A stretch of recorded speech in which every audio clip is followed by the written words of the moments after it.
आप बकरी ईद के टाइम के ऊपर ये कहेंगे कि प्रतीकात्मक कुर्बानी तुम्ही करा। क्या होता है ये प्रतीकात्मक? इमेजिनरी आप कुर्बानी कर दीजिएगा। अगर आप इस तरह का फरमान जारी करेंगे और आप ये एक्सपेक्ट करेंगे कि हमने खामोशी से, हाँ साहब आपका फरमान आया, अब हम उसको मान लेते हैं करके, तो हम ऐसा नहीं करने वाले। मोदी साहब 5 तारीख के दिन कहां जा रहे हैं? मोदी साहब को ये पता नहीं है क्या कि देश के अंदर कोरोना फैल रहा है, देश के अंदर कोरोना अब भी है, तो उनकी प्राथमिकता क्या होनी चाहिए? वो करे तो सब जायज, और हमने जरा सा करे तो नहीं, ये तो देखो कैसे जातिवादी है, इनको तो सोशल मीडिया के ऊपर बोला जा रहा है इनको पाकिस्तान भेज देना चाहिए। और आपको बता दें ऑल इंडिया एमआईएम के सांसद हैं इम्तियाज जलील साहब, बड़े नेता हैं। और इससे पहले हुसैन दलवाई जो हैं कांग्रेस के नेता, वो भी इसी तरह की बात कह चुके हैं कि प्रधानमंत्री नरेंद्र मोदी क्यों जा रहे हैं, सेकुलर स्टेट के पीएम को नहीं जाना चाहिए। मेरे साथ लाइव जुड़ चुके हैं Imtiaz Jaleel, all India MIM के सांसद। बहुत बहुत शुक्रिया जलील साहब समय निकालने के लिए, ताल ठोके के लिए। मतलब ये शुभ कार्य है, क्यों अड़ंगा, क्यों खलल डालना? दिक्कत क्या है प्रभु राम से? भूमि पूजन शुभ कार्य हो रहा है, क्यों राम के पीछे पड़े आप लोग? बस करिए ना, पहले अस्तित्व पर सवाल उठाए, आप भूमि पूजन, क्या जरूरी है इन सब चीज, क्या जरूरत है सर? जी, मुझे पूरी तरह से मालूम था कि मेरे स्टेटमेंट को किस तरह से तोड़ मरोड़ कर पेश किया जाएगा। मैंने जो कहा था, आप शुरुआत से अगर सुन ले तो मैं एक बात कहूंगा कि मैंने एक सवाल उठाया था कि अगस्त महीने के अंदर शुरुआत बहुत सारे त्योहारों से होती है, जिसकी शुरुआत 1 तारीख के दिन ईद है। उसके बाद श्रावण का महीना हिंदू धर्म के लिए बहुत मायने रखता है।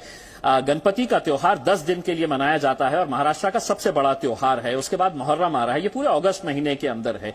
अब आप जब पूरे औरंगाबाद शहर के अंदर या महाराष्ट्र के कई शहरों के अंदर आपने बाजारें खोल दिए, दुकानें खोल दिए, कारोबार खोल दिए, उद्योग इंडस्ट्री खोल दिए है, तो आपको परहेज मंदिरें, मस्जिदें, गिरजाघर और गुरुद्वारे से क्यों है? क्या आपको लग रहा है कि सब यहीं पर हो रहा है? और अगर ये हो रहा है तो हमने सिर्फ इतना कहा है कि ईद के लिए अगर आप किसी ईदगाह के अंदर जहां पर 25,000 लोग नमाज पढ़ते हैं, वहां पर आप 50 लोगों की इजाजत अगर नहीं देंगे, आप कहते हैं कि एक फरमान जारी किए हैं कि शादी के ऊपर आप 50 लोग इकट्ठा हो सकते हैं, लेकिन मस्जिदों के अंदर, मंदिरों के अंदर आप 25 लोगों की इजाजत नहीं दे रहे हैं। क्यों नहीं दे रहे हैं? और अगर यही तर्क लगाया गया तो मैं आपसे एक सवाल करना चाह रहा हूं कि आपने, महाराष्ट्र सरकार ने एक फरमान जारी किया है, एक फरमान के अंदर यह कहा गया है कि आप प्रतीकात्मक, यानी कि मराठी के अंदर प्रतीकात्मक आप कुर्बानी कर लीजिएगा, यानी कि आप वर्चुअल आप कुर्बानी कर लीजिएगा, यानी कि सिंबॉलिक आप कुर्बानी कर लीजिएगा। तो मेरा एक सवाल यह है कि कानून सिर्फ हमारे लिए लागू है।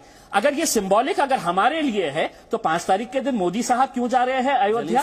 5 तारीख के दिन वो भी सिंबॉलिक तरीके से अपना जो भी कार्य करने जा रहे हैं वो कर लीजिएगा। मैं मंदिर के विरोध में नहीं हूं, आपको साफ तरीके से बता देता हूं, क्योंकि सुप्रीम कोर्ट ने आदेश दिया है, हम उसकी इज्जत करते हैं, पालन करते हैं। लेकिन क्या वजीर आजम को यह पता नहीं है कि आज देश के अंदर कोरोना सबसे प्राथमिकता होनी चाहिए? पूछिए। जी, सवाल मैं पूछता हूं, साल में ईद कितनी बार आती है? 2 बार आती है, ठीक बोल रहा हूं मैं?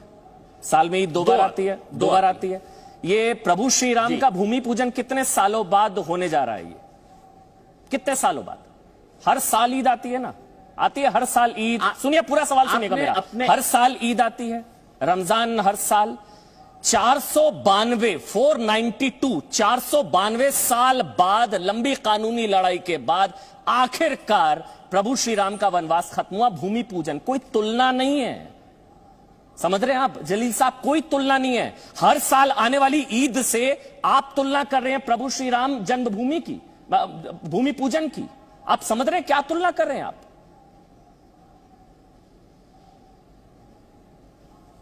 मैं आपसे अमन साहब एक बात पूछना चाहता हूं। 492 साल की आप बात कर रहे हैं, 492 साल आप इंतजार किए हैं ना। आपने खुद ने कहा है कि ये नेता इसको धर्म के साथ जोड़ रहे हैं, यानी कि आपकी आस्था है, आपका धर्म है, आपका मजहब है, और हमारा कोई आस्था नहीं है।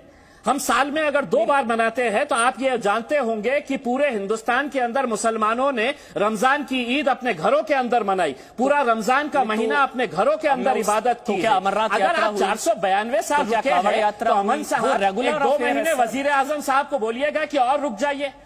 2 महीने वजीर आजम साहब को बोलिएगा कि रुकिएगा करके, फिर उसके बाद भव्य तरीके से जाइएगा, पूरा जितने भी आप लोगों को ले जा सकते हैं लेकर जाइएगा। लेकिन आप कहेंगे कि कोरोना है तो कोरोना सिर्फ इम्तियाज जलील के लिए है, और नरेंद्र मोदी साहब के साथ समझौता हुआ है कि कोरोना ने कहा है कि नहीं, मैं 5 तारीख के दिन ना अयोध्या आऊंगा ना यूपी आऊंगा, मैं 5 तारीख के दिन तो सिर्फ महाराष्ट्र के अंदर रहूंगा। अमन साहब, ये इस तरह की बातें जो है ना, अगर कानून मेरे लिए अगर है तो वो वजीर आजम के लिए भी वही कानून है। आप 2 तरह का मापदंड नहीं लगा सकते हैं कि तुम प्रतीकात्मक, तुम सिंबॉलिक कुर्बानी करो। तो मैं वजीर आजम को कहूंगा कि वजीर आजम साहब, कोरोना का बहुत डर सता रहा है, सबको इसके बारे में सोचना चाहिए। आप भी दिल्ली के अंदर अपने महल के अंदर बैठ के आप सिंबॉलिक पूजा कर लीजिएगा, वो आप नहीं करेंगे। और हमने जरा सा कुछ कहा, और मैं तो समझता हूं अमन साहब, मुझे ज्यादा समझ में नहीं आता है, आप ही मुझे बता दीजिएगा कि सिंबॉलिक कुर्बानी कैसी होती है। अगर मजहब के अंदर ये बात है ही नहीं है, हर रिलीजन का एक रिलीजियस सिग्निफिकेंस होता है, अगर वो सिग्निफिकेंस को अब होम डिपार्टमेंट कहेगा कि नहीं, हमने बताया है और हमारे आदेश के हिसाब से आपको चलना पड़ेगा, तो अमन साहब, ये मुल्क जो है वो जमहूरियत के हिसाब से चलता है, डेमोक्रेसी है, डिक्टेटरशिप अभी तक आई नहीं है। आप लोग चाहते हैं वजीर आजम डिक्टेटर बनके इस मुल्क के ऊपर हुकूमत करे, लेकिन नहीं होगा इंशाअल्लाह। जलील साहब, आपने जो कहा बिल्कुल ठीक कहा, मेरी कोई आपत्ति नहीं है, बस मेरी सिर्फ एक चीज से आपत्ति है, आप राम मंदिर निर्माण से तुलना मत करिए। मंदिर बंद है, अमरनाथ यात्रा रद्द हुई, कावड़ यात्रा रद्द हुई, मंदिर बंद, मस्जिद बंद, वो रेगुलर अफेयर है। आप समझ रहे हैं मेरी चीज, वो रेगुलर है, हर साल ये सारी चीजें होती हैं। राम मंदिर निर्माण 492 साल बाद ये शुभ मुहूर्त आया है, उसकी तुलना इससे नहीं हो सकती है। रेगुलर अफेयर ऐसा तो है नहीं कि मस्जिद तो बंद रखा मंदिर खोल दिया, ऐसा तो है नहीं कि मस्जिद बंद है मंदिर खोल दिया, सर ऐसा तो नहीं है ना। अमन साहब, अगर मुल्क के वजीर आजम ने ही ये बता दिए है कि मेरी प्रायोरिटी अब कोरोना नहीं है, मेरी प्रायोरिटी मंदिर बनाने के लिए है, सारे नियम जो है वो बाकी लोगों के ऊपर लागू रहेंगे, अब कोरोना पूरी तरह से खत्म हो गया है, मैं अपना मंदिर के कार्य का काम शुरू करने के लिए जा रहा हूं। 492 साल आप रुके थे, अगर 2 महीने और वजीर आजम अगर रुक जाते तो मेरे हिसाब से बहुत भव्य तरीके से आप मंदिर बनाइए। हम मंदिर का विरोध कर रहे नहीं कर रहे, सुप्रीम कोर्ट ने आदेश दिया है, आप बनाइए, आपको बिल्कुल पूरी इजाजत है उसके लिए। लेकिन अगर प्राथमिकता अगर आप बदल रहे हैं सिर्फ अपने वोट बैंक की खातिर, सिर्फ अपने लोगों को खुश करने की खातिर, तो वजीर आजम को यह समझना चाहिए कि कितने जानों के साथ आप खिलवाड़ कर रहे हैं, यह भी सोच लीजिएगा। तो फिर राम मंदिर निर्माण ना करने से हारेगा कोरोना, अभी राम मंदिर निर्माण नहीं होगा तो कोरोना हार जाएगा, आप ये कह रहे हैं?